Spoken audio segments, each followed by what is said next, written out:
Let me begin by correcting a common misconception. The proper term to use when referencing the ancient lost race of Tamriel is Dwemer. It is a word whose meaning is roughly translated to people of the deep in the common tongue. Unlike the more controversial areas of dwarven scholarship, the construction of dwarven cities and relics are well-founded due to the plethora of samples taken from the ruins these peoples have left behind. My own home city, Markarth, was originally one such ruin, and I can state from first-hand experience that all dwarven designs share a set of common principles that we can use to determine true artifacts from fakes and delineate patterns and methodologies that were important to their craftsmen. The dwarven artisans favored stone, at least as far as their buildings were concerned. This is no surprise. With notable exceptions, the vast majority of dwarven architecture is found underground or carved out of mountains. It is possible, although only theoretically, that the dwarves first mastered masonry as a race quite early, and the foundation of all known dwarven ruins is built on stonework. Metalwork, as far as we know, is the primary method used to make almost all dwarven crafts, and the metal used in all so far discovered dwarven relics is entirely unique to their culture. No other race has replicated whatever process was used to create dwarven metal, although it can be easily mistaken for bronze, and in fact many forgers of dwarven materials use bronze to create their fake replicas. It is most definitely a distinct type of metal of its own. Unlike many other cultures still existing today, the dwarves built and relied on increasingly complicated machines for a wide variety of martial tasks. Anyone who has held a dwarven axe or worn a dwarven helmet can testify as to the ancient, everlasting quality of dwarven craftsmanship. It's no surprise that dwarven armors are built to withstand incredibly heavy blows. Again, the fact that they are also resistant to being pierced by arrows or small blades is more of a testament to superior dwarven metallurgy over superior dwarven armor smithing. The dwarves created and manufactured on a very broad scale thousands of mechanical apparatuses of varying complexity, the most simple of which is the standard arachnid design used to ward off trespassers. We are so far uncertain as to how the dwarves were able to bring to life these remarkably intelligent machines, but I have witnessed one stalk a highly trained thief for several hours, only to ambush him as he was dealing with a lock to some room or treasure trove. I admit to have forgotten the details past the point at which it began sprouting lightning at him. Dwarven military machines also range from the human-sized sphere warrior, which patrols the interiors of the ruins as a harmless ball, only to emerge from it as a fully armed and armored automaton fighter, to the justly feared centurion, whose height ranges from twice to several hundred times human size, depending on which reports you believe. While we can say with absolute certainty that the disappearance of the entire dwarven race happened very suddenly, only the laziest of junior scholars would say that this event happened in the same day, or even the same hour.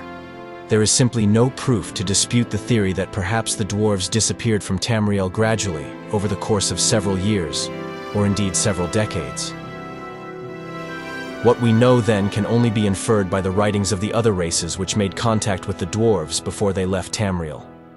The Dwemer, for example, teach that their great prophet Nerevar helped unite the dwarves and the elves in Morrowind against occupying Nord armies from Skyrim in the First Era, and past the First Era, no race makes note of encountering any living dwarves at all.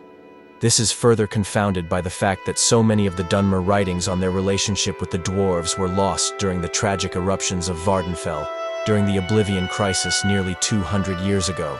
What secrets they could have revealed about the lost race are now buried behind layers of molten earth, along with so many unfortunate Dwemer people.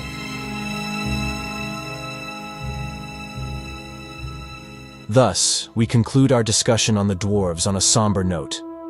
As with all scholarly endeavors, we are left with more questions than we have answers, and the proof we so desperately search for is so often out of reach, denied even to the most fervent effort.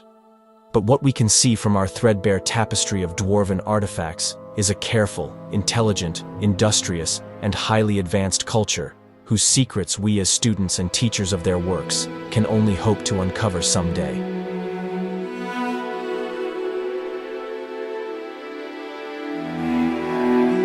The book Dwarves is written by Calcemo, scholar of Markarth. a high elf conjurer of great renown who dedicated himself to researching the Dwemer in the Fourth Era. Regarding the disappearance of the Dwemer, Calcemo does not talk about the events that occurred in the Elder Scrolls III, Morrowind, nor does he talk about the last living Dwemer, Yagrum Bagarn, who explained that the Dwemer found the heart of Lorcan and planned to use it to become gods. Their chief tonal architect Kagranak created 3 tools for this purpose: Sunder, Wraithguard, and Keening. At that time, the Dwemer were fighting the Dunmer in the Battle of Red Mountain. During the end of this battle, the king of the Dwemer was killed, and Kagranak rushed the process of using the tools, making a mistake and causing every single Dwemer on the material plane to vanish. Calcemo does not talk about it for some reason. So the question arises, have the Mages Guild of the Fourth Era lost information on the Dwemer which was obtained in 3E427? That is interesting because we have examples of how truths found in one era can be lost in another era. This must have happened in our human history as well, as we still are not certain on how the pyramids were built, for example. When playing Skyrim, you meet the man himself, Calcemo. He talks about the Dwemer. Need something? Yes, their history and culture is all around us in Markarth, a race of stonecutters, artisans, and engineers. They invented machines and built elaborate underground cities where they researched powers to rival the gods themselves. And then, at a time we are still not sure when, they disappeared. The whole people, all at once, leaving behind only their works. What? Oh, goodbye. The mystery of the Dwemer is one giant enigma in the lore of Elder Scrolls, and this book from Calcemo about the Dwemer in the Fourth Era raises more questions than answers.